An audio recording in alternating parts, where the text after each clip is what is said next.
আজকে আমরা সূরা আলে ইমরান থেকে 18 এবং 19 দুটো আয়াত তেলাওয়াত করেছি। আপনারা যারা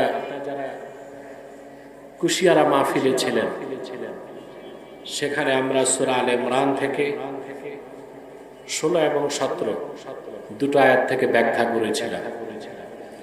অনেকেরই হয়তোবা মনে আছে। আজকে 18 এবং 19 দুটো আয়াত থেকে আমরা ঈমানের গুরুত্ব, তাৎপর্য, তাওহীদের গুরুত্ব, শিরক এবং কুফরের ভয়াবহতা, এই মৌলিক কথাগুলো শোনার চেষ্টা করব ইনশাআল্লাহ। বলুন ইনশাআল্লাহ। আলোচনার প্রারম্ভে আমার বিনীত অনুরোধ, যে ভাইরা দাঁড়িয়ে আছেন আপনারা সে সামনের জায়গাটায় বসেন।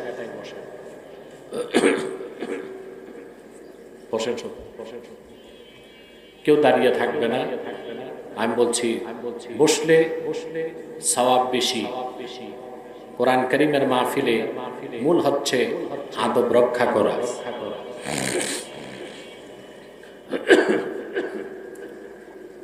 আমরা যারা এখানে এসেছি, আসার পেছনে পার্থিব জাগতিক কোনো স্বার্থ নাই। আছে? একটু বড় গলায় বলি, আছে? আমরা এসেছি শুধুমাত্র আল্লাহ তার হাবিবের রেজামান্দি হাসিল করার জন্য।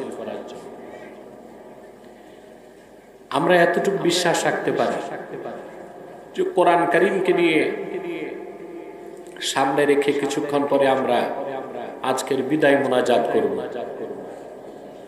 কোরআন কারীমের ইজ্জতে আল্লাহ তাআলা আমাদের সব দোয়া কবুল করবেন, গুনাহগুলো মাফ করে দিবেন। এই বিশ্বাস আছে? আমাদের প্রকাশ্য শত্রু শয়তান, তার একটা প্রজেক্ট চলতেছে, মোনাজাতের আগে উঠানো যায় কিনা। আমরা নেক নিয়ত করে শয়তানের নাপাক গালে চপেটা ঘাত করতে চাই। রাজি আছি?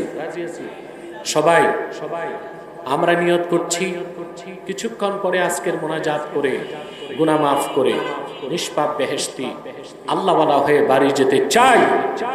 কারা কারা হাত তুলে আল্লাহ তাআলাকে দেখা?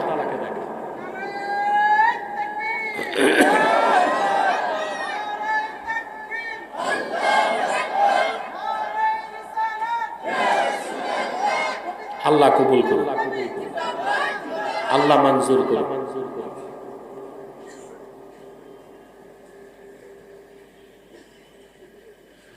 আসুন তিলাওয়াতের মাধ্যমে আমরা আলোচনায় প্রবেশ করছি। আমার সঙ্গে আপনারাও করুন, যেন প্রতিটি অক্ষরের নূর আল্লাহ তাআলা আমাদের সিনায় বিকশিত করে দেন। বলুন আল্লাহুম্মা আমিন। أعوذ بالله من الشيطان الرجيم. بسم الله الرحمن الرحيم. شهد الله أنه لا إله إلا هو والملائكة وأولو العلم قائما بالقسط. لا إله إلا هو العزيز الحكيم.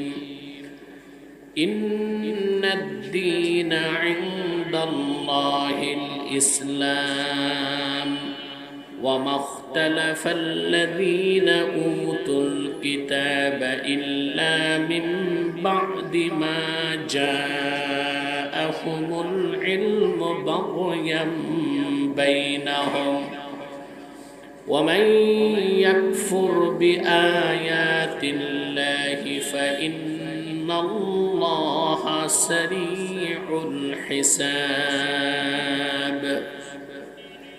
সূরা আলে ইমরান 18 এবং 19 আল্লাহ তাআলা বলেন শাহিদাল্লাহু আন্নাহু লা ইলাহা ইল্লাহু, স্বয়ং আল্লাহ সাক্ষ্য দেন নিজের পক্ষে। সুবহানাল্লাহ। কি সাক্ষ্য? নিশ্চয়ই আল্লাহ ছাড়া, তিনি ছাড়া অন্য কোনো মাবুদ উপাস্য নেই। ওয়াল মালাইকাতু ওয়া উলুল ইলম, আল্লাহ ছাড়া অন্য কোনো ইলাহ নেই, এই সাক্ষ্যটা দেয় ফেরেশতাগণ এবং জ্ঞানীগণ। কাইমাম বিল কিসত, আল্লাহ তাআলা ন্যায় নীতির উপর প্রতিষ্ঠিত। লা ইলাহা ইল্লা হুয়াল আজিজুল হাকীম, নিশ্চয় আল্লাহ ছাড়া কোনো উপাস্য নেই, তিনি আজিজ, যার কোনো দৃষ্টান্ত নাই, মেসাল নাই। তিনি হাকিম, প্রজ্ঞার অধিকারী, সমস্ত প্রজ্ঞা জ্ঞানের মালিক, হাকিম আল্লাহ সুবহানাহু ওয়া তাআলা। ইন্নাদ দীনা ইনদাল্লাহিল ইসলাম, নিশ্চয় আল্লাহর নিকট মনোনীত দিন, ধর্ম একটাই, সেটার নাম, এত আস্তে না, জোরে বলতে হবে, আল্লাহর নিকট মনোনীত দিন কি? ইসলাম। একমাত্র আল্লাহ কর্তৃক স্বীকৃত, মনোনীত, সার্টিফাইড দিন একটাই, সেটা ইসলাম। এটা হৃদয়ে গেঁথে নিতে হবে। وَمَا اخْتَلَفَ الَّذِينَ أُوتُوا الْكِتَابَ إِلَّا مِن بَعْدِ مَا جَاءَهُمُ الْعِلْمُ بَغْيًا بَيْنَهُمْ, আর যাদেরকে কিতাব দেওয়া হয়েছিল, আহলে কিতাব, বিশেষ করে ইহুদি এবং খ্রিস্টান,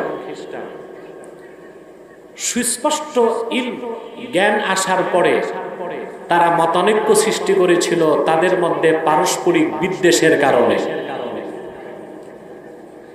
وَمَن يَكْفُرْ بِآيَاتِ اللَّهِ فَإِنَّ اللَّهَ سَرِيعُ الْحِسَابِ, আর মহান আল্লাহর আয়াত সমূহকে অস্বীকার করে যারা, নিঃসন্দেহে তারা কাফের, আল্লাহ তাআলা হিসাব গ্রহণে অত্যন্ত দ্রুত। বলুন সুবহানাল্লাহ। ঝামেলা, প্রতি বছর তোমরা এই ডিস্টার্বটা আমাকে করো, এদের কি লজ্জা শরম নাই? সরাও এখান থেকে।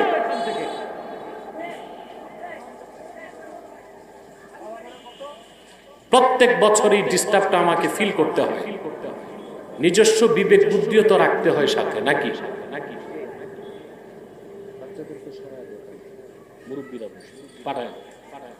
প্রিয় সুধী, খুব গভীরভাবে লক্ষ্য করে আল্লাহ তাআলা নিজে সাক্ষ্য দিলেন নিজের একত্বের পক্ষে, তাওহীদের পক্ষে। সুবহানাল্লাহ। সাক্ষ্য কে দিলেন? আল্লাহ নিজে যে সাক্ষ্য দিছে, এর চেয়ে বড় সাক্ষ্য আর কিছু আছে?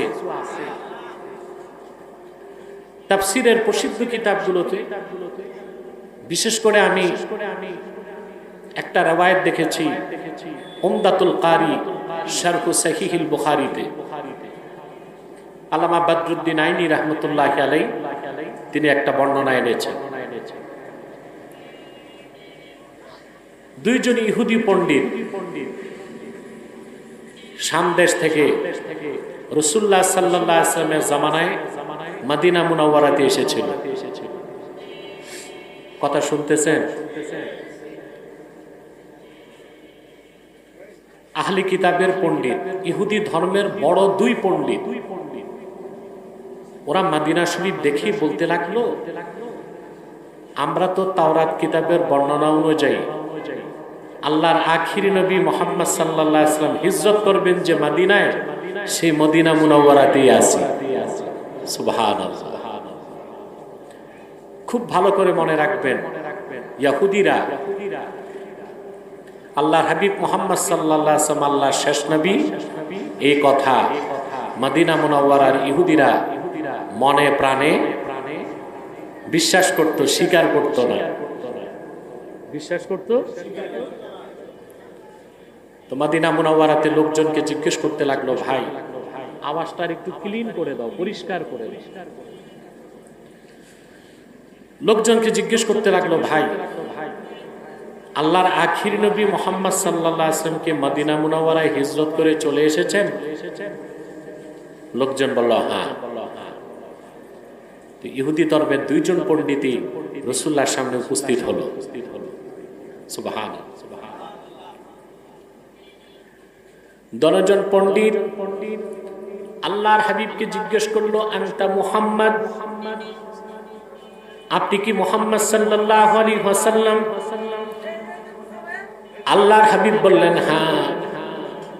আবার তারা জিজ্ঞেস করলো, আনতা আহমদ, আপনার আরেক নাম আহমদ নাকি? আল্লাহর হাবিব বললেন, হ্যাঁ। দশজন ইহুদি পণ্ডিত বলল,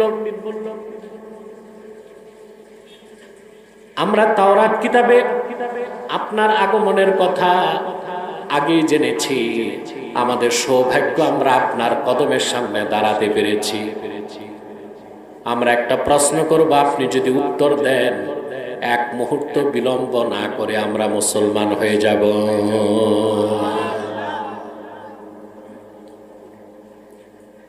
রাসূলুল্লাহ সাল্লাল্লাহু আলাইহি ওয়াসাল্লাম বললেন, সালানি, প্রশ্ন করো, প্রশ্ন করো। সুবহানাল্লাহ।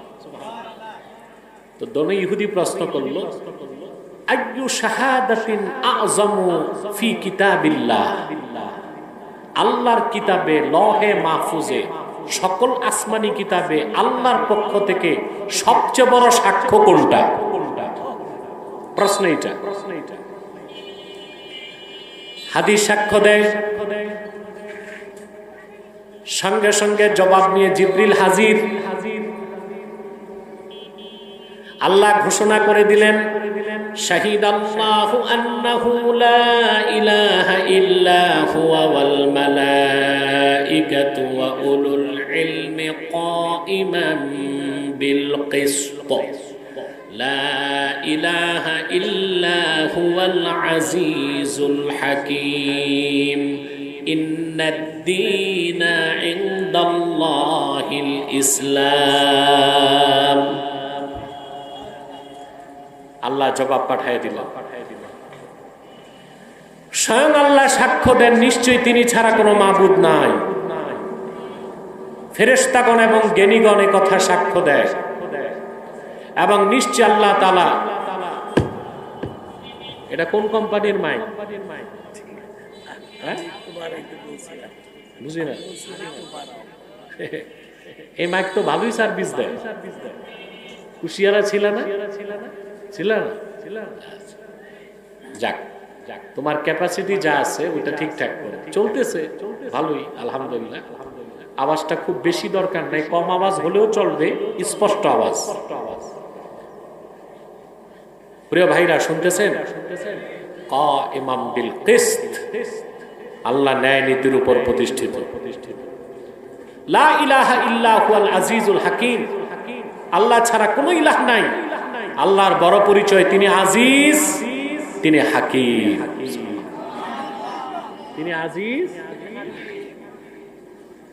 সাক্ষ্য এতটুক না, আল্লাহ আরো সাক্ষ্য দিচ্ছেন, ইন্নাদ-দীনা ইনদাল্লাহিল ইসলাম, নিশ্চয় আল্লাহর নিকট মনোনীত দিন একটাই, ইসলাম।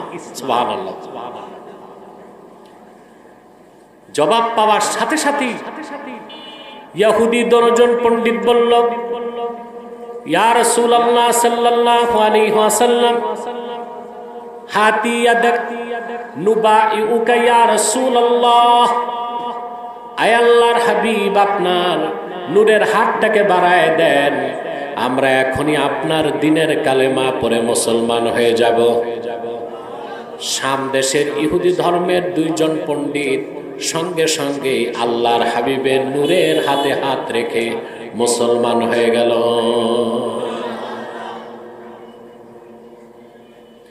ব্যাখ্যা করার আগে এই হাদিস থেকে কিছু কথা বলতে হচ্ছে।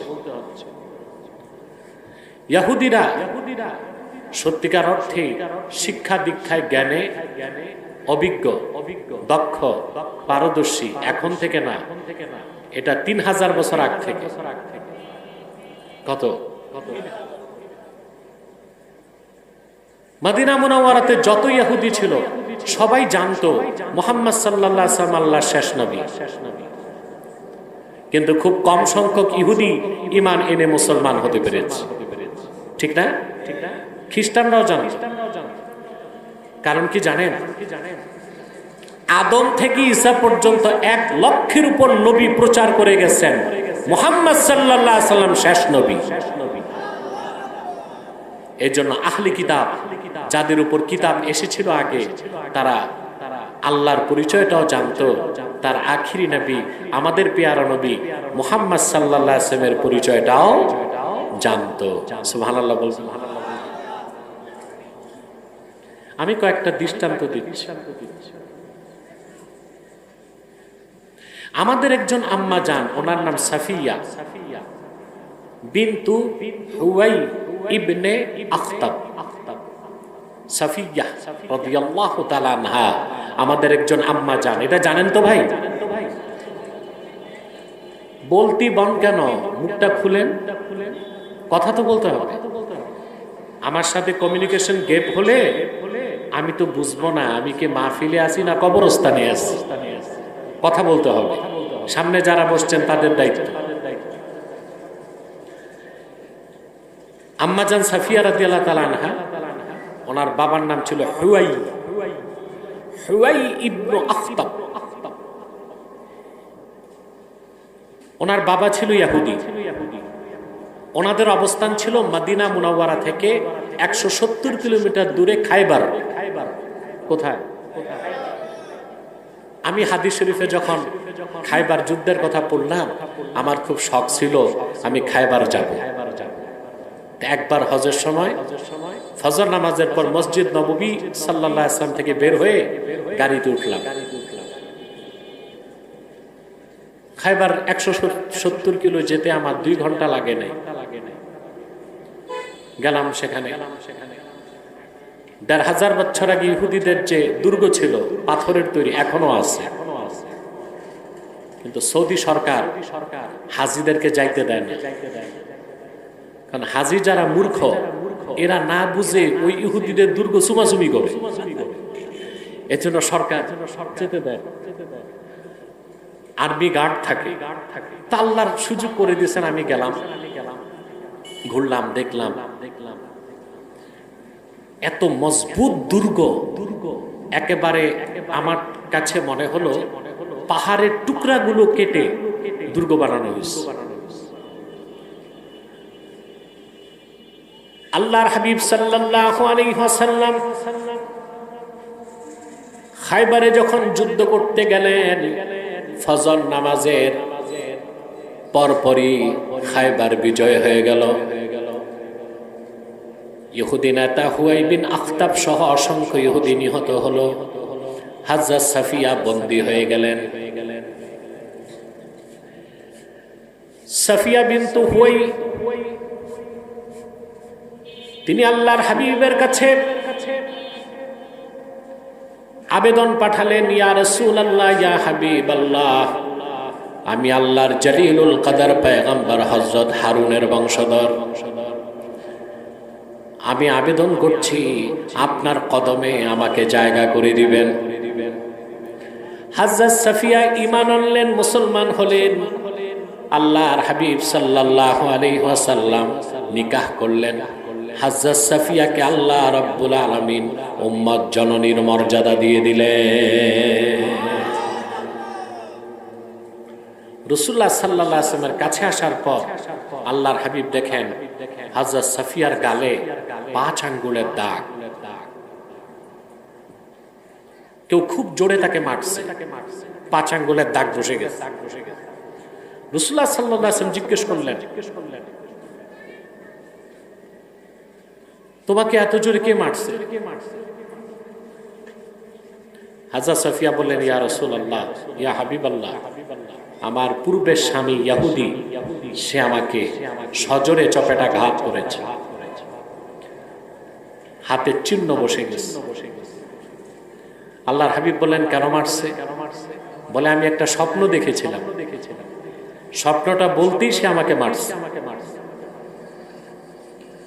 আল্লাহর হাবিব বললেন, আমাকে বলো কি স্বপ্ন দেখেছিল?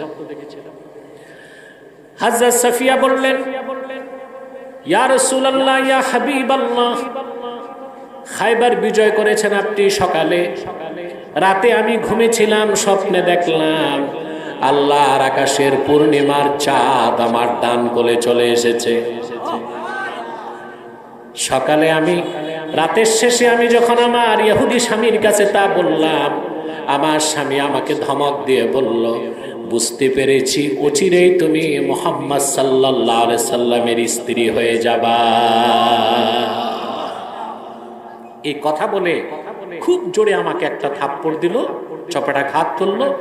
সেই নিশানা এখনো মুছে নাই। চিন্তা করে, পূর্ণিমার চাঁদ বলতে আল্লাহর হাবিবকে বুঝানো হয়েছে।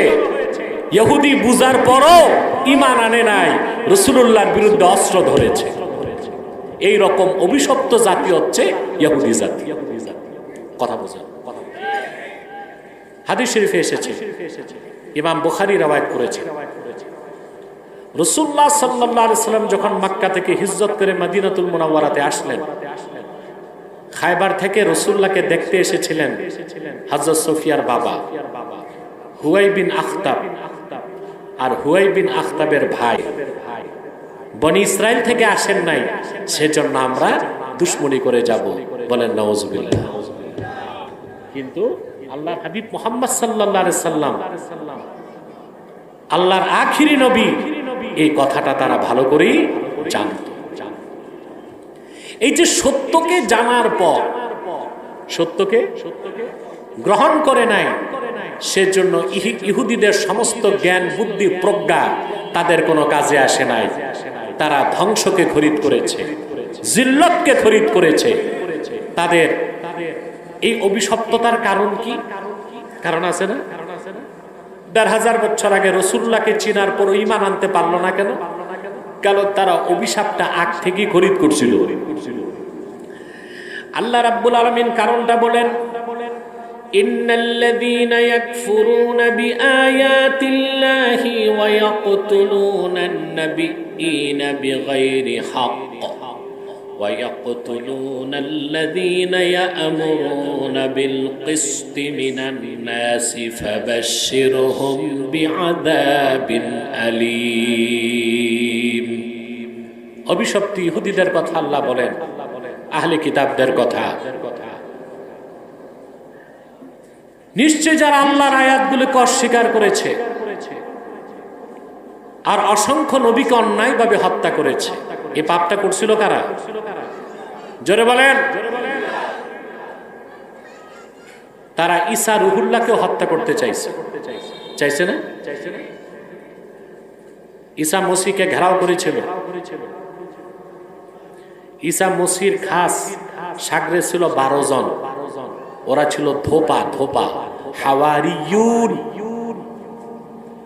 এই ১২ জনের একজন 22 সেন্ট 22 পয়সা ঘুষ খাইয়া নবীরে দেখায় দিছে ইহুদিদেরকে যে ঈসা ওই ঘরে আছে, যাও। কয় পয়সা? এই ছিল ঈসা নবীর প্রতি হাওয়ারিদের ভালোবাসা। আল্লাহ হযরত ঈসাকে আকাশে উঠায় নিয়েছেন, ঠিক না? ঈসার মতো একজনকে সাদৃশ্য দেওয়া হয়েছে, তাকে হত্যা করে ইহুদিরা বলল ঈসা শেষ। আল্লাহ বললেন, না, মারছো যেটা ঈসা না, এটা মিসা। এটা কি? ঈসা কই? কিয়ামতের আগে ঈসা ইবনে মারইয়াম আকাশ থেকে নামবেন। মনে রেখো মুসলমান, দাজ্জালকে তিনি হত্যা করবেন। আকাশ থেকে যখন ঈসা নামবেন, নবী পরিচয় হবে না, উম্মতে মুহাম্মদী পরিচয় হবে। কিছু মৌলবী দেশে বের হইছে, প্রচার করে যে ঈসা তো আকাশ থেকে নামবে আর ঈসা তো নবী ছিল। কিন্তু মূল ব্যাখ্যাটা না দেওয়ার কারণে এই মৌলবীরা খ্রিস্টানদেরকে ধর্ম প্রচারের সুযোগ করে দিচ্ছে।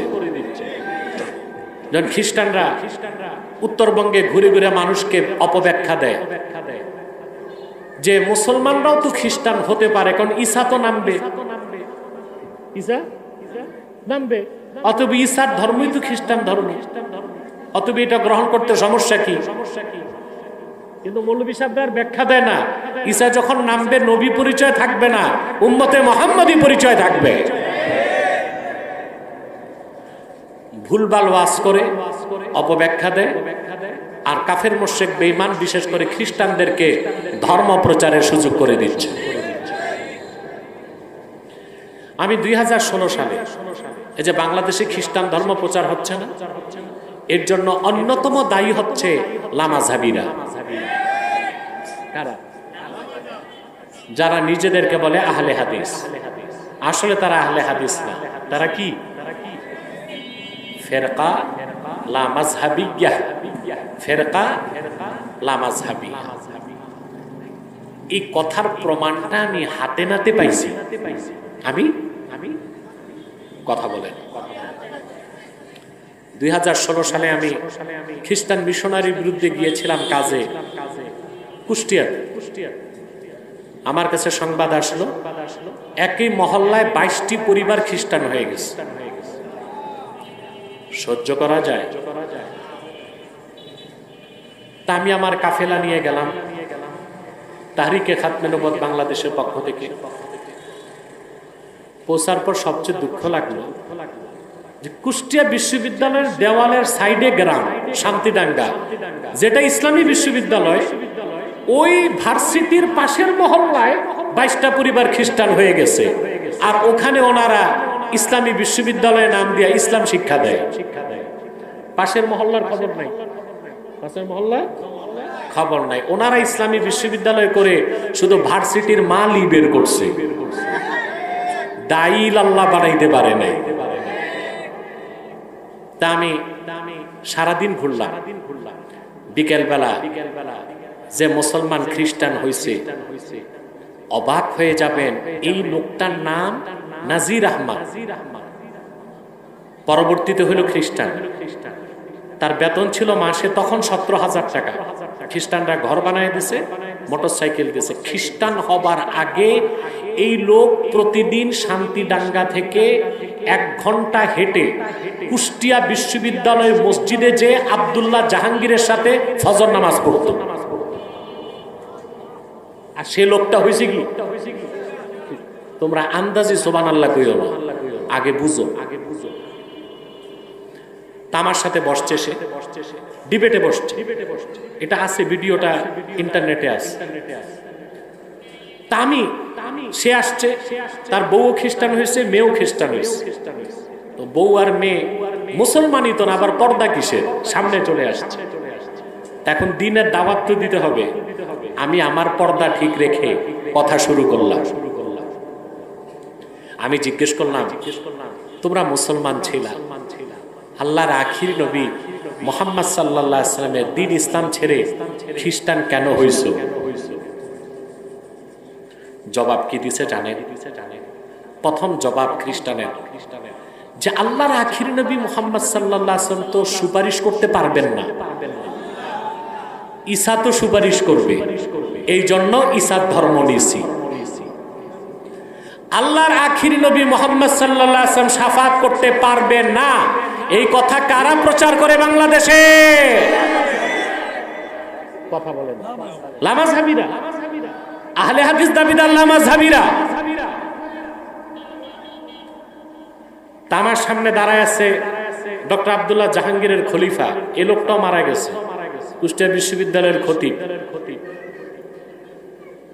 আমি তার দিকে তাকালাম, এই তাকানোর মাধ্যমে বুঝালাম আপনারা আপনাদের স্কলাররা যে বছরের পর বছর বাংলাদেশে অপব্যাখ্যা দিচ্ছেন আল্লাহর রাসূল শাফাত করতে পারবে না, আপনাদের এই বদ আকীদা প্রচারের কারণে সুযোগ নিল খ্রিস্টানরা। তাহলে কি আপনারা কি তলে তলে খ্রিস্টানদের কাজই করতেছেন কিনা? কথা বলেন। তা আপনারা কি বুঝে বা না বুঝে তলে তলে খ্রিস্টানদের পক্ষে মাঠ তৈরি করতেছেন কিনা? আলহামদুলিল্লাহ আমি ব্যাখ্যা যুক্তি দিয়ে তাকে বুঝালাম যে আল্লাহর হাবিব মুহাম্মদ সাল্লাল্লাহু আলাইহি সাল্লামই সুপারিশ করবেন কিয়ামতে, আর ঈসা সুপারিশ করবে না, এটা বাইবেলে আছে। দৌড়ে ঘরে যে এসে বাইবেল নিয়ে আসছে।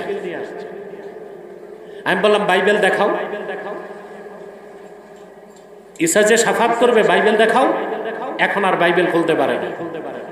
আমি বললাম তোমার এই বাইবেলে লেখা আছে ঈসা নিজে বলে গেছে আমি বনি ইসরায়েলের হারানো ম্যাশগুলোকে উদ্ধার করতে এসেছি। তো ঈসা যখন ছিল তখনই তো আসছে শুধু বনি ইসরায়েলের জন্য। তো বাংলাদেশের মানুষ তো আর বনি ইসরায়েল না, তাদের জন্য তো ঈসা ধর্ম চলবেই না। সবচেয়ে বড় কথা ধর্মটা তো রিজেক্ট হয়ে গেছে। তাহলে প্রমাণ পেলেন যে লামাযহাবীরা খ্রিস্টান ধর্ম প্রচারে সাহায্য করতেছে। কথা বলেন, করতেছে কিনা? আমার ভাইরা, এই ইহুদি জাতি অনেক পয়গম্বরকে হত্যা করছে, আল্লাহর আয়াতকে অস্বীকার করছে। এই অভিসম্পাতের কারণে আল্লাহ তাদের সমস্ত মেধা জ্ঞান যোগ্যতাকে বরবাদ করে দিয়েছে। আর আল্লাহর হাবিব মুহাম্মদ সাল্লাল্লাহু আলাইহি সাল্লামের দ্বীন ইসলামকে গ্রহণ করার মহা সৌভাগ্য থেকে বঞ্চিত করেছেন। এরপর আল্লাহ তাআলা বলেন উলাইকাল্লাযীনা হাবিতাত আ'মালুহুম ফিদ দুনিয়া ওয়াল আখিরাতি ওয়া মা লাহুম মিন নাসিরিন। এই অভিশপ্ত ইহুদিরা আল্লাহর হাবিব মুহাম্মদ সাল্লাল্লাহু আলাইহি ওয়াসাল্লামের আনিত দ্বীনকে গ্রহণ করে নাই। পূর্বে অসংখ্য পয়গম্বরকে হত্যা করেছে, আল্লাহর কালাম মহাসত্য জানার পর অস্বীকার করছে। তাদের দুনিয়া আখিরাতের সব আমল বরবাদ হয়ে গেছে। এটা বিশ্বাস করেন? এরপর আল্লাহ যে কথা বলছেন ওমা লাহুম মিন নাসিরিন, ইহুদিদের কোনো সাহায্যকারী নাই, এটাও কি বিশ্বাস করেন? কথা বলেন, করতে তো হবে। কিন্তু কোন নাস্তিক যদি প্রশ্ন করে, যা আপনি বললেন কোরআন বলতেছি ইহুদিদের কোনো সাহায্যকারী নাই, আর আমরা তো এখন দেখতেছি ইহুদিদের সাহায্যে আমেরিকা আছে, পশ্চিমা দুনিয়া আছে। হ্যাঁ, এখানে অর্থ হচ্ছে যে ইহুদিদের সাহায্য করার মতো কোনো বিজয়ী শক্তি পৃথিবীতে নাই। অর্থাৎ তারা সাহায্যের মাধ্যমে, অন্যের সাহায্যের মাধ্যমে বিজয় লাভ করতে পারবে না। আমরা দেখেছি কুখ্যাত ইহুদি ইসরায়েল 2 বছর ফিলিস্তিনের মুসলমানদের উপর নির্যাতনের স্টিম রোলার চালিয়েছে, বোমা বর্ষণ করেছে, গুলি করেছে, 70,000 মুসলমানকে শহীদ করেছে, কিন্তু বিজয় লাভ করতে পারে নাই। নিরস্ত্র হামাসকে আল্লাহ বিজয় দান করেছে। বিজয় হয়েছে কে?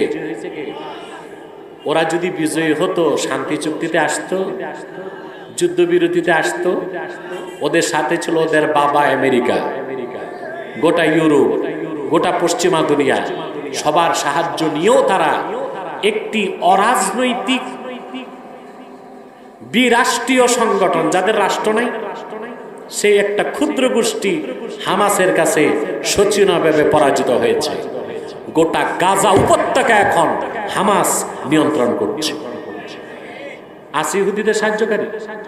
কথা বলে না। ওদেরকে বিজয়ী করার মতো কোনো সাহায্যকারী আছে? প্রিয় ভাইরা, তো বলছিলাম খুব কম সংখ্যক ইহুদি 1500 বছর আগে রাসূলুল্লাহর কদমে যে মুসলমান হতে পেরেছিল, আর অধিক সংখ্যকই চিনার পর, জানার পরও, আল্লাহ তার রাসূলকে চিনার পর, কোরআনকে বুঝার পরও ঈমান আনতে। আল্লাহ তাআলা কথাটি অন্যত্র বলেন ওয়ালাউ আমানা আহলুল কিতাবি লাকানা খায়রাল লাহুম মিনহুমুল মুমিনুনা ওয়া আকসারুহুমুল ফাসিকুন। আহলে কিতাবরা যদি ঈমান আনতো তাদের জন্য এটা বড়ই কল্যাণ হতো, কিন্তু তাদের খুব কম সংখ্যক ঈমান এনেছে, অধিক সংখ্যকই সত্য থেকে বের হয়ে গেছে। ফাসিকুন মানে গুনাহগার না, খারিজুন। এখানে ফাসিকুন অর্থ কি? খারিজুন আনিল ইসলাম, তারা ইসলাম থেকে বেরিয়ে গেছে। তো যে মহা সৌভাগ্যবান 2 ইহুদি মুসলমান হয়েছিল সেই ঘটনাটা আপনাদেরকে বলেছি। তারা একটা প্রশ্ন করেছিল, সবচেয়ে বড় সাক্ষ্য কোনটা? আল্লাহ সূরা আলে ইমরানের 18 নম্বর আয়াত নাজিল করেছেন আর 19 নম্বর, ঠিক না? ওই সাক্ষ্যটা কি?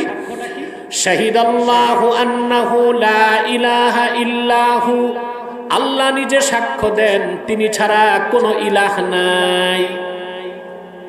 এ কথা সাক্ষ্য দেন ফেরেশতাগণ, এ কথা সাক্ষ্য দেন জ্ঞানীগণ। নিশ্চয় আল্লাহ তাআলার ন্যায় নীতির উপর প্রতিষ্ঠিত, নিশ্চয় আল্লাহ ছাড়া কোনো মাবুদ নাই, তিনি আজিজ, তিনি হাকীম। আল্লাহ এক, আল্লাহ ইলাহ হিসেবে আমরা আল্লাহকে বিশ্বাস করি, শুধু মুখেই স্বীকার করি, বাস্তবে প্রমাণ দিতে পারি না। কারণ আল্লাহর তাওহীদের বিশ্বাসের সম্পূর্ণ বিপরীত হচ্ছে শিরক। বিপরীত কি? আমরা মনে করি মূর্তি পূজাটাই শিরক। কথা বলে না। এখন শিরক হচ্ছে সংস্কৃতির নামে, শিরক হচ্ছে রাজনীতির নামে। আবার কিছু দাড়িওয়ালা টুপিওয়ালা মৌলবী মোল্লা এ তো হিন্দুদের পূজা মণ্ডপে যায় লাড্ডু আর চমচম খাইছে। শুধু লাড্ডু আর চমচম খায় নাই, মূর্তির সামনে যাইয়া দাঁড়াইছে, গীতা পাঠ করছে, মন্ত্র পাঠ করছে। এটা শিরক হয় নাই? কথা বলেন। কিন্তু মুখে তো বলতেছে লা ইলাহা ইল্লাল্লাহ, আল্লাহ ছাড়া কোনো মাবুদ নাই। লা ইলাহা ইল্লাল্লাহ, আল্লাহ ছাড়া কোনো উপাস্য নাই, ইলাহ নাই। এই কথার প্রমাণ দিতে হবে 3টি নীতি বাস্তবায়ন করে। কয়টা? জোরে বলেন। সূরা আলে ইমরানে আল্লাহ বলে দিয়েছেন, কুল ইয়া আহলাল কিতাবি তাআলাউ ইলা কালিমাতিন সাওয়াইন বাইনানা ওয়া বাইনাকুম আল্লা না'বুদা ইল্লাল্লাহ ওয়া লা নুশরিকা বিহি শাইআন ওয়া লা ইয়াত্তাখিযা বা'দুনা বা'দান আরবাবাম মিন দুনিল্লাহ فإن تولوا فقولوا اشهدوا بأننا مسلمون। আপনি জিকির করবেন লা ইলাহা ইল্লাল্লাহ, আল্লাহ ছাড়া মাবুদ নাই, আর গায়রুল্লাহর সামনে মস্তক নত করবেন। লা ইলাহা ইল্লাল্লাহর জিকির করবেন, তাগুতের আইনকে মেনে নিবেন। লা ইলাহা ইল্লাল্লাহর জিকির করবেন, শিরক কুফরের সাথে আপোষ করবেন। এটা হচ্ছে চরম পর্যায়ের ভণ্ডামি এবং মুনাফিকি ছাড়া আর কিছু নয়। অনেকে তো জিকিরের সময়ও বুঝে না, মাথায় পাগড়ি, কোমরে গামছা, রিকশা চালাইতেছে, জিকির করতেছে ইল্লাল্লাহ ইল্লাল্লাহ ইল্লাল্লাহ। দেখেন না? আচ্ছা ভাই, এটা কি জিকিরের সময়?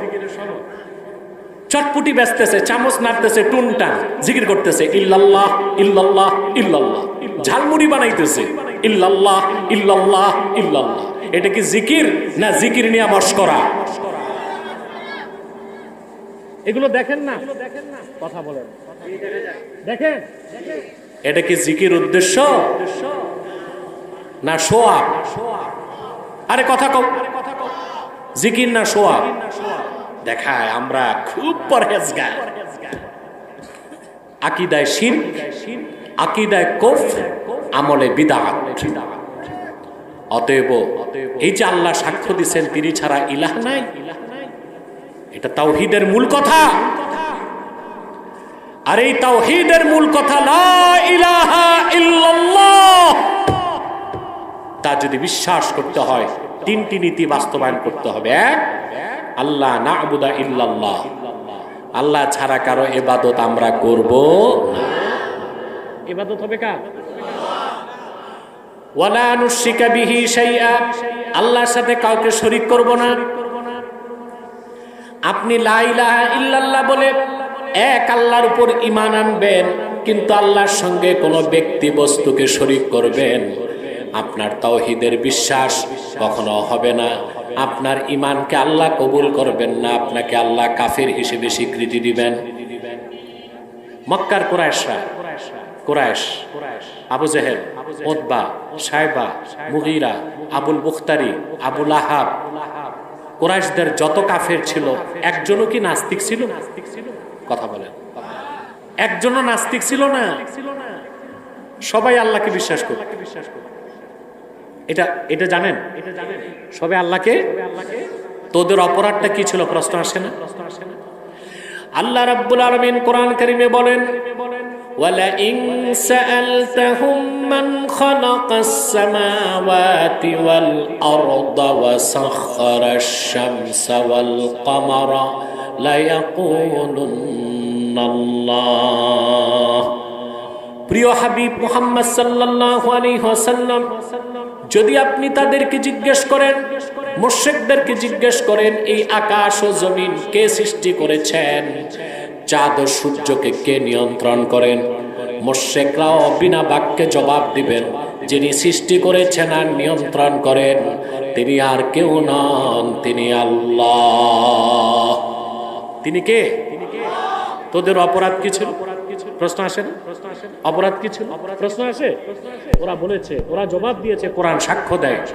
ওরা বলেছে, মা না'বুদুহুম ইল্লা লিয়ুকাররিবুনা ইলাল্লাহি যুলফা। আমরা লাত, মানাত, উজ্জা, এই যে দেবদেবীগুলো আছে, এগুলোর ইবাদত করি কেন? উদ্দেশ্য আমাদের ভালো। উদ্দেশ্য কি? আমরা আল্লাহকে বিশ্বাস করি, আল্লাহকেই পেতে চাই, কিন্তু এই যে কল্পিত দেবদেবী মূর্তিগুলোর ইবাদত করি যেন তারা আমাদেরকে আল্লাহর কাছে নিয়ে যায়। নাউজুবিল্লাহ বলবেন না? তাহলে উদ্দেশ্য ছিল ভালো, পদ্ধতি ছিল খারাপ। পদ্ধতি ছিল খারাপ। এখন আমাদের দেশে মুসলমান যারা, অনেকেই মূর্তি পূজা করে না, কিন্তু রাজনীতির নামে শিরক করতেছে। বলে আমাদের উদ্দেশ্য ভালো, আমরা গণতন্ত্র প্রতিষ্ঠা করতে চাই।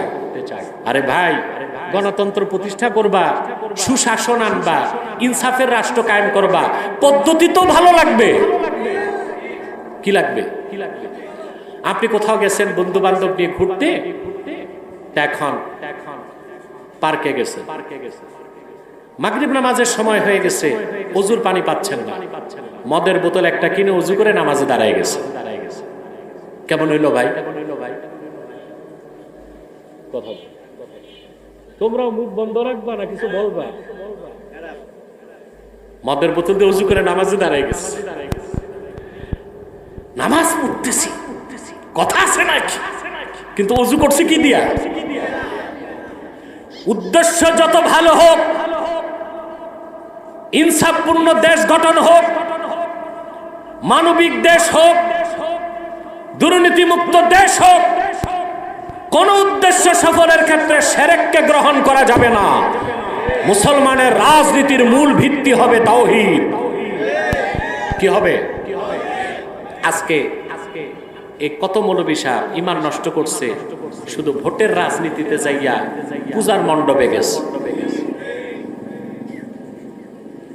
হিন্দু, বৌদ্ধ, খ্রিস্টান, তাদেরকে মানবিক সাহায্য করা যাবে।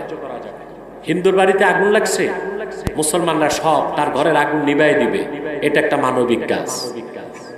খ্রিস্টান অসুস্থ, তাকে আপনি ট্রিটমেন্ট করতে পারবেন।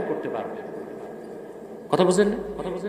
অমুসলিমদের মানবিক সাহায্য করা যাবে, কিন্তু তাদের ধর্মীয় কাজে সাহায্য তো দূরে থাক, ন্যূনতম সংহতি সমর্থন প্রকাশ করাটাও কুফর।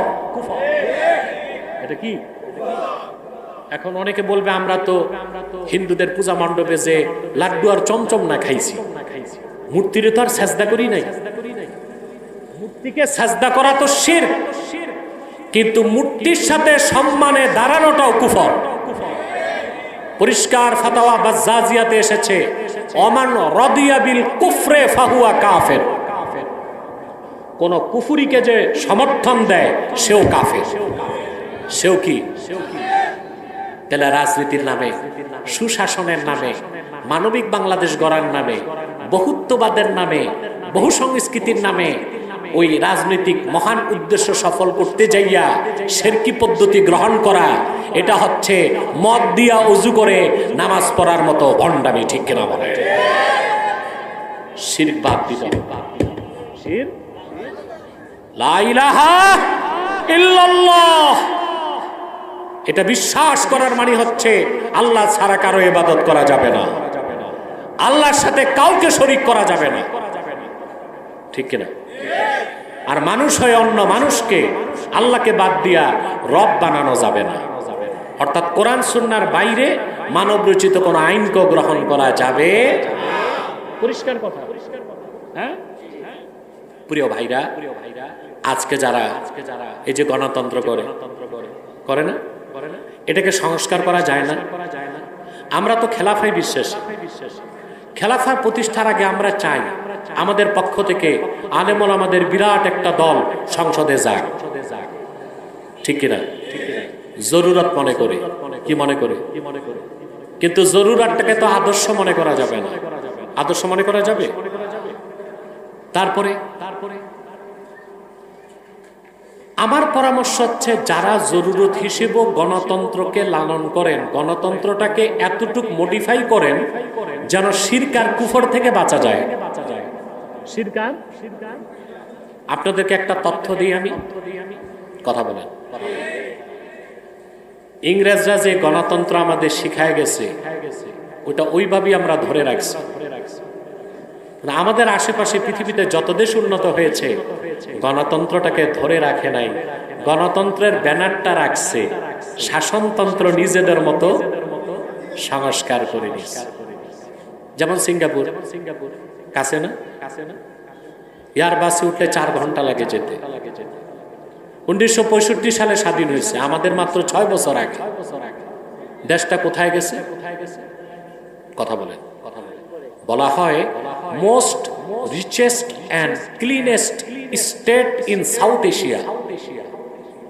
দক্ষিণ এশিয়ার সবচেয়ে ধনী পরিষ্কার শহর হচ্ছে সিঙ্গাপুর।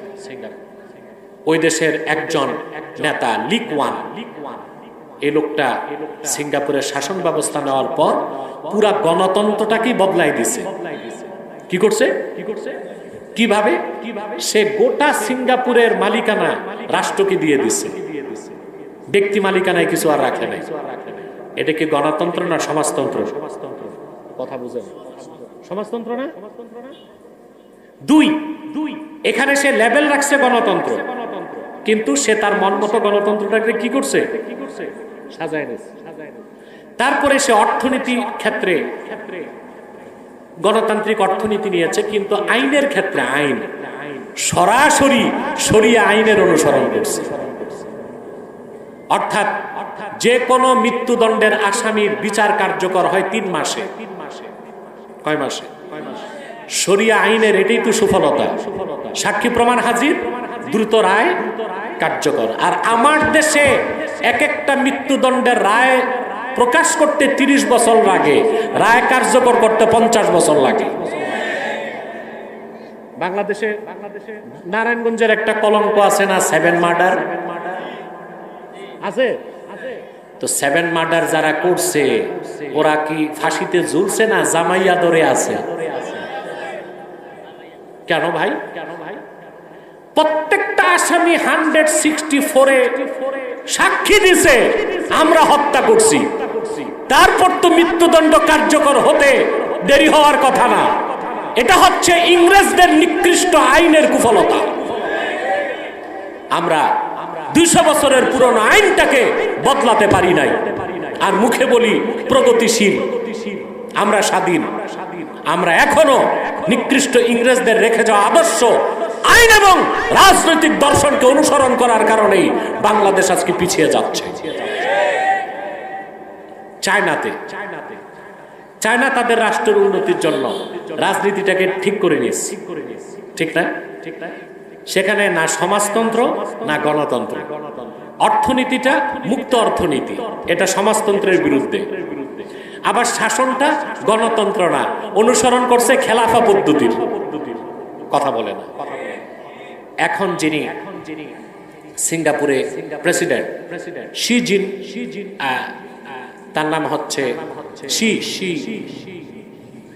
জিনপিং না, নামটা ভুলে গেছি আমি। তো সে সিসিপি, চায়না কমিউনিস্ট পার্টির প্রধান। পুরা পার্টি জনগণের থেকে মতামত নিয়ে তাকে চায়নার প্রেসিডেন্ট বানায় দিছে আজীবন। এই যে শাসক নির্বাচনের পদ্ধতিটা নিছে চায়না, গণতন্ত্রের অনুসরণ করছে না সমাজতন্ত্রের না খেলাফা? দেখেন তো তারা কোথায় চলে গেছে। হ্যাঁ, রাশিয়া।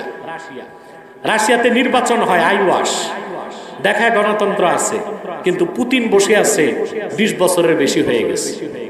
প্রত্যেকটা রাষ্ট্রই গণতন্ত্রকে সংস্কার করছে। আমাদের দেশে যারা আলেম ওলামা গণতন্ত্র করতে চান, অন্তত এটাকে এতটুকু মডিফাই করুন যেন শিরক আর কুফরের গুনাহ থেকে বাঁচতে পারেন, তারপরে ওজোর হিসেবে করা যাবে। ঠিক কিনা? সংস্কারের বহুত চেষ্টা হয়েছে না? আজকে তো স্বাক্ষর হয়েছে জুলাই সনদ, হয়েছে না? আমাকে কার্ড পাঠিয়েছে, আমাকে দাওয়াত দিয়েছে, আমাকে টেলিফোন করে খোঁজ নিছে যাবে কিনা, আমি যাই নাই। কারণ এটার ভবিষ্যৎ কি আমি তো জানি না। তো স্বাক্ষর অনুষ্ঠানে থাকার মানে আমার মেনে নেওয়া কথা বলে না। অন্ধকারে কি আছে না জেনে আমি সমর্থন দিতে। অতএব ভাইরা, সংস্কৃতির নামে, রাজনীতির নামে কিংবা পীরমুরিদির নামে, সংস্কৃতির নামে, শিক্ষার নামে কোনোভাবেই শিরক করা যাবে না। তাওহীদের মূল বিশ্বাস লা ইলাহা ইল্লাল্লাহ। এই সাক্ষ্যটা কে দিছে? সুবহানাল্লাহ। এরপরে আল্লাহ তাআলা বলেন, ইসলামের সবচেয়ে বড় সনদ হচ্ছে 30 পারা কোরআন। আল্লাহ যেভাবে সাক্ষ্য দিয়েছেন তিনি ছাড়া কোনো ইলাহ নাই, ওই একই সাথে তিনি সাক্ষ্য দিয়েছেন ওনার মনোনীত দ্বীনের নাম ইসলাম। ইসলাম হচ্ছে পূর্ণাঙ্গ জীবন বিধান। হযরতে আদম থেকে শুরু হয়েছে দ্বীনের দাওয়াত। একজন দুইজন নয়, লাখের উপর পয়গম্বর হাজার হাজার বছর দ্বীনের দাওয়াত দিয়েছেন। দ্বীনকে আল্লাহ পরিপূর্ণ করেন নাই। অবশেষে 1000 বছর আগে আখিরি নবী মুহাম্মদ সাল্লাল্লাহু আলাইহি সাল্লামকে আল্লাহ তাআলা প্রেরণ করে দ্বীন ইসলামকে পরিপূর্ণ করে দিলেন। আর দ্বীন ইসলামকে আল্লাহ রাব্বুল আলামিন সকল দ্বীন ও ধর্মের উপর বিজয়ী করে দিলেন। আল্লাহ রাব্বুল আলামিন বলেন, ইউরিদুনা আন ইউতফিউ নূরাল্লাহি বিআফওয়াহিহিম ওয়া ইয়াবাল্লাহু ইল্লা আন ইউতিম্মা নূরাহু ওয়ালাউ কারিহাল কাফিরুন। আল্লাহ পাক বলেন, কাফের মুশরিকরা তাদের মুখের ফু দিয়ে আল্লাহর নূরকে নিভাই দিতে চায়। দ্বীন ইসলামকে আল্লাহ নূর বলেছেন, সুবহানাল্লাহ। ওয়া ইয়াবাল্লাহু ইল্লা আইয়ুতিম্মা নূরাহ, আল্লাহ তার নূর, তার হাবিবের দ্বীন ইসলামকে পরিপূর্ণতা করা ছাড়া অন্য সবকিছু অস্বীকার করেন। সুবহানাল্লাহ বলবেন না? এরপরে আল্লাহ তাআলা বলেন, হুয়াল্লাযী আরসালা রাসূলাহু বিল হুদা ওয়া দীনিল হক লিইয়ুযহিরাহু আলাদ দীনি কুল্লিহি ওয়ালাউ কারিহাল মুশরিকুন। আল্লাহ রাব্বুল আলামিন বলেন, তিনি মহান আল্লাহ যিনি আপন রাসূল, নবীগণের মাথার তাজ মুহাম্মদ সাল্লাল্লাহু আলাইহি ওয়াসাল্লামকে প্রেরণ করেছেন মহাসত্য দ্বীন ইসলামের সাথে আর কোরআনের সাথে। সুবহানাল্লাহ বলবেন না? লিইয়ুযহিরাহু আলাদ দীনি কুল্লি, তিনি যেন আল্লাহর দ্বীনকে সব অন্য সকল মতবাদ ধর্মের উপর বিজয় দান করতে পারেন। বলেন সুবহানাল্লাহ। আল্লাহ তার দ্বীনকে বিজয় দান করছেন কিনা, পরিপূর্ণ করছেন কিনা?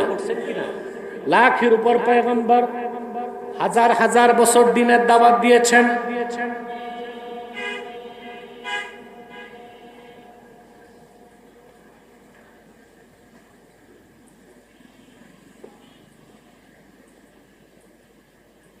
কে প্রশ্ন করছে? লেখাই তো হয়, লিখানো পরিষ্কার।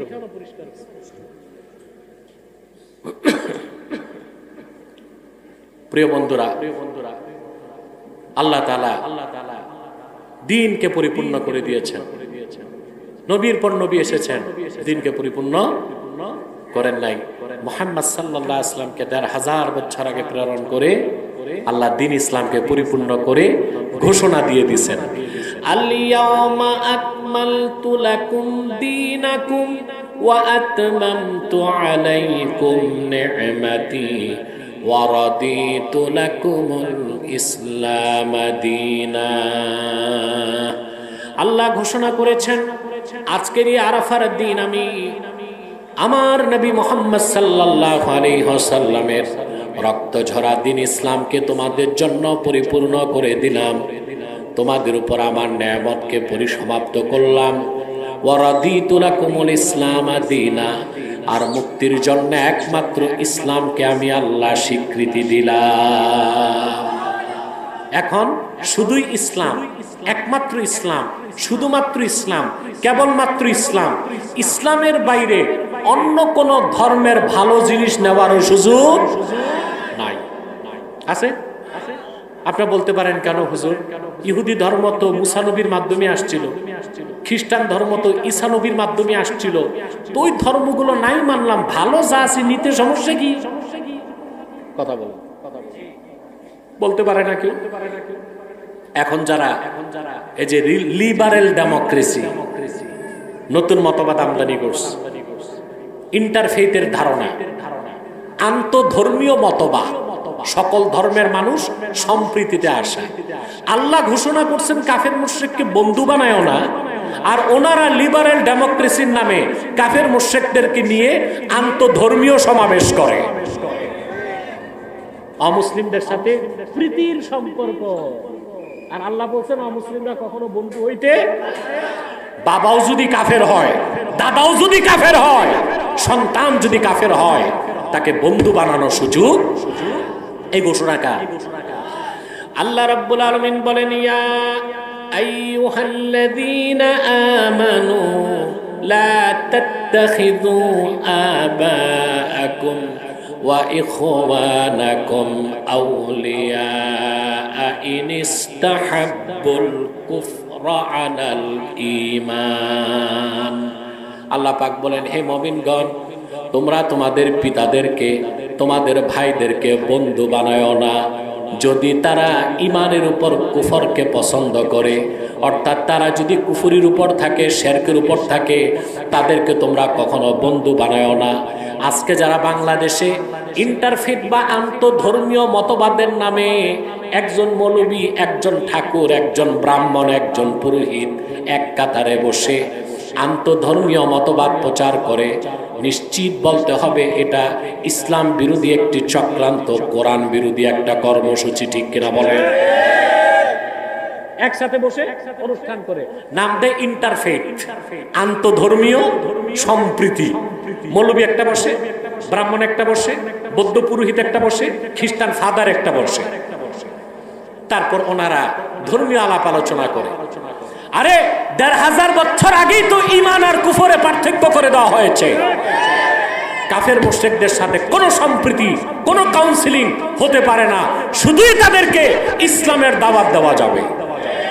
সেটা সুন্দরভাবে, ভদ্রভাবে, হিকমার সাথে, প্রজ্ঞার সাথে ইসলামের দাওয়াত তাদের কাছে তুলে ধরা হবে। তাদের ধর্মে কি আছে আমার শোনার কোনো দরকার নাই। ইসলাম আল্লাহ স্বীকৃতি দিয়েছেন, সমস্ত ধর্ম আল্লাহ রিজেক্ট করে দিয়েছেন, রিজেক্টেড, ডেট এক্সপায়ার। কোন ধর্মের কোনো কিছু মানার সুযোগ মুসলমানের নাই। ভালোটা নেওয়া যাবে। ইমাম আহমদ বিন হাম্বল তার মুসনাদে একটা হাদিস নকল করেছে। মুসনাদে হযরত ওমর রাদিয়াল্লাহু তাআলা একদিন হাতে কিছু কাগজ নিয়ে আল্লাহর হাবিবের কাছে দাঁড়ালেন, বলেন, ইয়া রাসূলুল্লাহ সাল্লাল্লাহু আলাইহি সাল্লাম, বনি কুরাইজাতে আমার এক ভাই আছে, ইহুদি, সে তাওরাত কিতাবের কিছু শিক্ষা, দীক্ষা, মূল কথা লিখে দিছে, এখানে আমি নিয়ে আসছি। কথাটি শোনার সঙ্গে সঙ্গে আল্লাহর হাবিব রাগান্বিত হলেন। এত রাগান্বিত হলেন, আল্লাহর হাবিবের নূরের চেহারায় রাগ ফুটে উঠল। হাদিসের রাবী বলেন, আমি ওমরকে বললাম, আলা তারা বিওয়াজহি রাসূলিল্লাহি সাল্লাল্লাহু আলাইহি ওয়াসাল্লাম, ওমর, তোমার এই কথায় রাসূলুল্লাহ কতটুকু নারাজ হয়েছেন তুমি কি ওনার চেহারা মোবারকের দিকে তাকায় দেখো না? মনে রাখবেন মুসলমান, আল্লাহর হাবিব খুশি হলে ওনার চেহারা থেকে নূর বের হতো, রাগ করলেও নূর বের হতো। হযরত ওমর যখন বুঝতে পারলেন আল্লাহর হাবিব অসন্তুষ্ট হয়েছেন, সঙ্গে সঙ্গে তিনি হাঁটু গেড়ে বসে গেলেন আর বললেন, রাদিতু বিল্লাহি রাব্বান ওয়া বিল ইসলামি দীনান ওয়া বি মুহাম্মাদিন সাল্লাল্লাহু আলাইহি ওয়াসাল্লাম রাসূলা। আল্লাহর হাবিব রাগকে দমন করলেন। তারপরে আল্লাহর হাবিব হযরত ওমরকে কি বললেন? হাদিসটি আহমদ বিন হাম্বল তার মুসনাদে নকল করেছেন। আল্লাহর হাবিব ওমরকে বললেন, ওমর শুনে রাখো, লাউ আসবাহা ফীকুম মূসা সুম্মা ইত্তাবা'তুমূহু ওয়া তারাকতুমুনি লাদালালতুম। যদি নবী মুসা তোমাদের মধ্যে বেঁচে থাকতো আর তোমরা যদি আমি মুহাম্মদ সাল্লাল্লাহু আলাইহি ওয়াসাল্লামের অনুসরণ বাদ দিয়ে মুসার অনুসরণ করতা, তোমরা সব পথভ্রষ্ট জাহান্নামী হয়ে যেতে। সেই আহমদ বিন হাম্বল মুসনাদে আরেকটা হাদিস নকল করেছেন। আল্লাহর হাবিব বলেছেন, যদি মুসা এখনো জীবিত থাকতো আমি মুহাম্মদ সাল্লাল্লাহু আলাইহি সাল্লামের অনুসরণ করা ছাড়া মুসার নিজেরও নাজাতের কোনো ব্যবস্থা থাকতো না। শুধু ইসলাম, একমাত্র ইসলাম, কেবলমাত্র ইসলাম পূর্ণাঙ্গ জীবন বিধান। আমার ব্যক্তি জীবন, সমাজ জীবন, রাষ্ট্র জীবন, শিক্ষা জীবন, সাংস্কৃতিক জীবন, সব সমস্যার সমাধান নিতে হবে ইসলাম থেকে। আমাদের দেশে স্লোগান দেয়, no east no west, Islam is the best. স্লোগানটি খুব সুন্দর, কিন্তু এখানে ফাঁক আছে। কি আছে? পশ্চিম না পূব না, ইসলামই সর্বশ্রেষ্ঠ। তাহলে বোঝা যায় সর্বশ্রেষ্ঠ ছাড়াও কিছু মতবাদ আছে না। স্লোগান হবে, Islam is the best, Islam is the last, Islam is the completed by almighty Allah. ইসলামই শ্রেষ্ঠ, ইসলামই চূড়ান্ত, ইসলামই শেষ, ইসলামই পরিপূর্ণ। এর বাইরে ভালো কিছু খোঁজাও যাবে না, নেওয়াও যাবে না। কারণ ইন্নাদ-দীনা ইনদাল্লাহিল ইসলাম, আল্লাহর মনোনীত দিন কি? ইসলামের বাইরে কিছু চিন্তা করবেন? করবেন? করা যাবে, সুযোগ আছে, ঈমান থাকবে। এই কথা যারা বলে তাদেরকে আবার একদল বলে মৌলবাদী, জঙ্গিবাদী। বলে এরা হচ্ছে তালেবানের উত্তরসূরি। তো তালেবানের উত্তরসূরির সমস্যা কি? তারা তো কোরআন দিয়ে দেশ চালাচ্ছে, তাদের অনুসারী হওয়া তো সৌভাগ্য। কিন্তু তোমরা তো দেশ চালাতে চাও তোমাদের পলিটিক্যাল ফাদার, রাজনৈতিক আব্বার কথায়। এদের রাজনৈতিক আব্বা আবার আমেরিকা। যে আমেরিকার প্রেসিডেন্ট হয় সেই তাদের রাজনৈতিক আব্বা হয়। পশ্চিমা দুনিয়ারে বাদ দিয়া ওনারা কিছু চিন্তা করতে চায় না। যখন দেখে ইসলাম আর পশ্চিমা মতাদর্শে দ্বন্দ্ব, তখন পশ্চিমা মতাদর্শটা নেয়, ইসলামের কথাটা অপব্যাখ্যা করে। এটাই হচ্ছে ওরিয়েন্টালিজমের মূল কথা। বুঝেন না? দেখেন না? পর্দা। এখন পর্দা অস্বীকার করতে পারে না। পর্দাকে ঘুরায় ফিরায় কি বলে? মুখ খোলা রাখা যাইতে পারে। এটা হচ্ছে ইসলাম অস্বীকার করলে তার ভাত নাই। আবার যদি পর্দার কথা বলে তো পশ্চিমের আব্বারা কি হবে? এই জন্য বলেছি পর্দা ঠিক আছে, মুখটা খোলা রাখা যাইতে পারে। এর মানে হইল তুমি জানালা বন্ধ করছো, দরজা খুলছো। ঘরের জানালা বন্ধ করছো, দরজা খোলা। না, শরীয়তের বিধানকে অবিকৃতভাবে মানতে হবে। পশ্চিমা দুনিয়ার আদর্শ মতবাদকে প্রাধান্য দেবার কোনো সুযোগ। পশ্চিমা দুনিয়াকে খুশি রাখতে ইসলামকে ছেড়ে দিছে। বলে এখন তো যুদ্ধ হবে আর বুলেটে না, ব্যালটে। নাউজুবিল্লাহ বলবেন? ব্যালটের যুদ্ধ আছে। বলে জিহাদ এখন বুলেটে হবে না, কিসে হবে? ব্যালটে হবে। দেখা যাক, ব্যালট আসতেছে, কতটুক যুদ্ধ করো, আমরা অপেক্ষায় আছি। এখানে হচ্ছে জিহাদকে অস্বীকার করা। কারণ জিহাদের কথা বললে পলিটিক্যাল ফাদার যে আছে রাজনৈতিক আব্বা, বলবে তোমরা কি উসামা বিন লাদেনের বংশধর? এই জন্য ইসলামও ঠিক রাখতে চায়, পশ্চিমা দুনিয়াও। এটা মুনাফিকি, ভণ্ডামি। ইসলাম হচ্ছে আল্লাহর মনোনীত জীবন বিধান। দাঁত দিয়া কামড়ে ধরতে হবে ইসলামকে। ইসলামের বাইরে কোনো কিছু চিন্তা করার সুযোগ না। মনে থাকবে? এরপর বাকি তর্জমাটা করে আমি শেষ করে দিচ্ছি। وما اختلف الذين أوتوا الكتاب إلا من بعد ما جاءهم العلم بغيا بينهم ومن يكفر بآيات الله فإن الله سريع الحساب। আল্লাহ তাআলা বলেন, যাদেরকে কিতাব দেওয়া হয়েছিল, কাদেরকে? ইহুদিদেরকে, খ্রিস্টানদেরকে। মুসা নবীর উপরে এসেছিল তাওরাত, ঈসা নবীর উপরে এসেছিল ইনজিল। ১৫০০ বছর আগে আখির নবী মুহাম্মদ সাল্লাল্লাহু আলাইহি ওয়াসাল্লামের উপর এসেছে কোরআন। কোরআন আসছে আর ওই সব কি হয়েছে? রিজেক্ট। আমি প্রায় বলে থাকি, ডেট এক্সপায়ার ওষুধ খেলে রোগী বাঁচে না, তাড়াতাড়ি মরে। এটা বুঝছেন ভালো করে। ওষুধ দামি, ওষুধ ভালো, ডেট কি? এই যে ক্যান্সারের ঔষধ হচ্ছে কেমোথেরাপি। কি এখন এক বোতল কেমোথেরাপি জার্মান মেড ৭০ থেকে ৮০,০০০ টাকা এক শিশি কেমোথেরাপি। দেখেন না, ক্যান্সার হলে বাড়িঘর বেচতে হয়। আল্লাহ আমাদের প্রত্যেক মুসলমানকে দুরারোগ্য বিধি ক্যান্সার থেকে রক্ষা করুন। এখন আপনি বোতল কিনছেন ৭০,০০০ টাকা, ওখানে ডেট আছে, বুঝলেন? ডেট আছে ১৭ অক্টোবর ২০২৫ রাত ১২টা। এটার দাম ৭০,০০০ টাকা। ১৭ অক্টোবর ২০২৫ রাত ১টায় এই বোতলের দাম কত? ১ টাকাও না। কারণ ওষুধ দামি, কিন্তু ডেট। মুসা নবীর উপরে এসেছিল তাওরাত, তাওরাতকে পরিবর্তন করা হয়েছে। ঈসা নবী আকাশে ওঠার ৬০ বছরের মধ্যে ইনজিল কিতাবকে খ্রিস্টান পাদ্রী আর ইহুদিরা পরিবর্তন করেছে। কিন্তু তাদের কাছে যে এলেম এসেছিল, সে এলেম থাকার পরও তারা উপকৃত হয় নাই।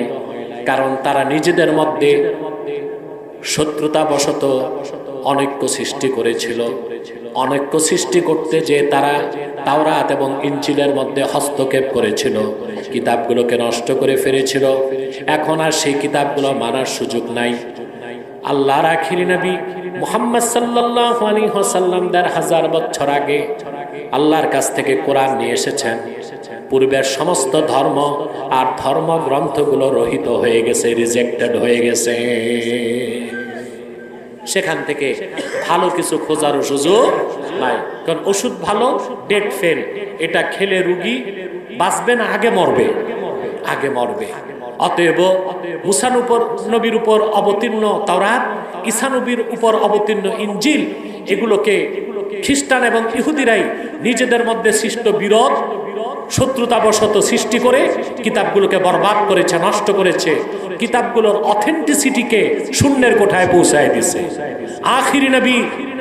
অতঃপর আল্লাহর আখিরি নবী মুহাম্মদ সাল্লাল্লাহু আলাইহি সাল্লাম ১৫০০ বছর আগে কোরআন নিয়ে আসলেন। ওনার দ্বীনকে আল্লাহ পরিপূর্ণ করে দিলেন।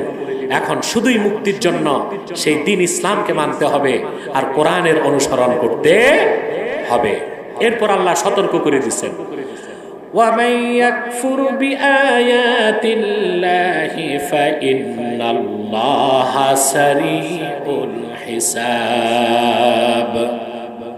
আর মহান আল্লাহর আয়াতগুলো মানে কোরআনকে যারা অস্বীকার করে তারা কাফের। আর আল্লাহ তাআলা কাফেরদের ব্যাপারে হিসাব গ্রহণে অত্যন্ত দ্রুত। কাফেরকে, যে কোরআনের একটা আয়াতকে অস্বীকার করবে সে কি? কাফের। মূর্খ বক্তাগুলো বলে আমরা কথায় কথায় কাফের বলি। তো তোমরা কথায় কথায় কাফের হও বলেই তো আমরা কথায় কথায় কাফের বলি। আপনাকে একটু উদাহরণ দিই। বাংলাদেশ ঢাকায় ক্যান্সার হসপিটাল আছে না? মহাখালীতে। কোথায় এটা? মহাখালীতে। এখন প্রতিদিন এখানে শত শত রুগী যাচ্ছে, ডাক্তার পরীক্ষা করে প্রেসক্রিপশনে লিখে দিচ্ছে রুগীর ক্যান্সার হয়েছে। এখন কোন গাঁজাখোর পাগল বলবে যে ক্যান্সার হাসপাতালে যে ডাক্তার আছে কথায় কথায় ক্যান্সার রুগী বানায়? ডাক্তারের কাছে যাওয়ার কারণে আর লেখার কারণে ক্যান্সার হয়েছে, না ক্যান্সার পাওয়ার কারণে ক্যান্সার লেখা হয়েছে? মূর্খ বক্তা যেগুলো ভার্সিটির মাল, প্যারালাইসিস বক্তা, আমি জানি না গাঁজা খেয়েছে কিনা, কিন্তু গাঁজা খোরের চেয়ে বড় মাতাল তারা।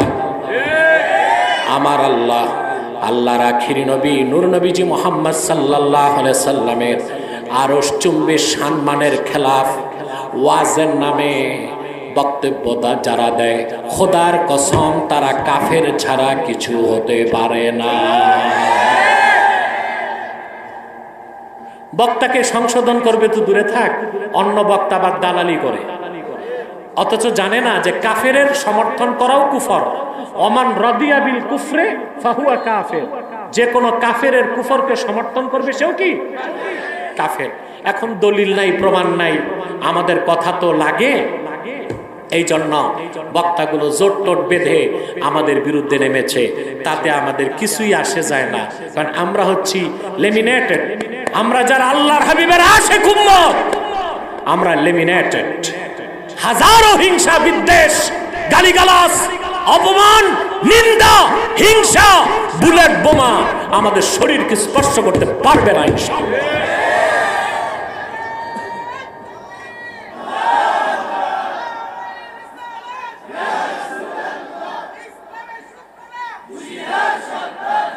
আমার ভাইয়েরা, ইচ্ছায় হোক অনিচ্ছায় হোক, কারো দ্বারা যদি কোরআনের কোন আয়াত অস্বীকার হয়, সে কি এই মহিলাদের মতো বললে হবে? সে কি ফতোয়াকার? শোনেন, আল্লাহ বলেন, মা ইউজাদিলু ফি আয়াতিল্লাহি ইল্লাল্লাযীনা কাফারু ফালা ইয়াগরুরকা তাকাল্লুবুহুম ফিল বিলাদ। স্পষ্ট ফতোয়া আল্লাহ তাআলা দিয়েছেন। কোরআনের আয়াত নিয়ে, কোরআন শরীফের আয়াতকে যারা অস্বীকার করে, ঝগড়া করে, সমালোচনা করে, অপব্যাখ্যা করতে চায়, আল্লাহ বলেছেন তারা কাফের ছাড়া কিছুই না। কার ফতোয়া? আল্লাহ তাআলা স্পষ্ট করে দিয়েছেন, ওয়া ইয়াকফুর বিআয়াতিল্লাহি ফাইন্নাল্লাহা সারিউল হিসাব। আল্লাহর আয়াত, এই কোরআনের আয়াতগুলোকে যারা অস্বীকার করে তারা কাফের, আর আল্লাহ তাআলা কাফেরদের হিসাব গ্রহণে অত্যন্ত দ্রুত। বলেন সুবহানাল্লাহ। আল্লাহ আমাদেরকে ঈমান ও ইসলামের উপর যে কথাগুলো শুনলাম, শিরক আর কুফরের বিপক্ষে যতটুকু সচেতন করা হলো, এই কথাগুলোর উপর আমল করার তৌফিক দান করুক। বলুন আল্লাহুম্মা আমিন। আমাদের প্রিয় সংগঠন তাহরিকে খাতমে নবুয়ত বাংলাদেশ, বাংলাদেশের অরাজনৈতিক সর্বশ্রেষ্ঠ সংগঠন, আলহামদুলিল্লাহ বলেন।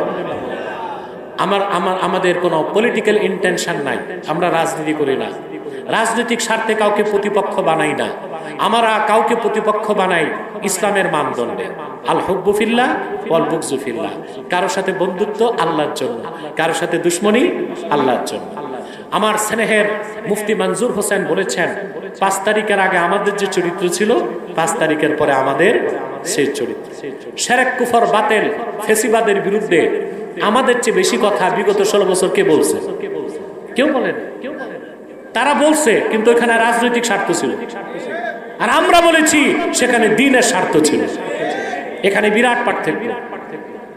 সেজন্য এখন পট পরিবর্তন হয়ে গেছে, ক্ষমতার সিঁড়ির গোড়ায় যে দাঁড়ায় গেছে। এখন আর শিরক কুফরের বিরোধিতা নাই, এখন মুক্ত চিন্তার কথা, লিবারেল ডেমোক্রেসির কথা, বহুত্ববাদের কথা, বহু সংস্কৃতির কথা। ইসলামের স্বার্থ এখানে নাই, এখানে আছে রাজনৈতিক স্বার্থ। আর সবাই পলিটিক্যাল ফাদার, রাজনৈতিক আব্বার অনুসরণ করছে, ঠিক কিনা বলেন? এই রাজনৈতিক আব্বা যেই প্রেসিডেন্ট হয় আমেরিকায়, সেই কি হয়? এদের রাজনৈতিক আব্বা হয়। আমরা ওগুলোকে, কাফের মুশরিক বেঈমানদেরকে আমরা শত্রু মনে করি, ঠিক কিনা বলেন? বন্ধু মনে করি না। আসুন আমরা ইসলামের উপর দায়েম ও কায়েম হয়ে যাই। মনে রাখবেন, ইসলামের যে সভ্যতা, তা যদি হৃদয়ে লালন করতে পারেন, মৃত্যু হবে ঈমানের সাথে, দেশ টিকে থাকবে। ইসলামের সভ্যতা যদি বাদ দিয়ে দেন, আপনিও বরবাদ, দেশও বরবাদ।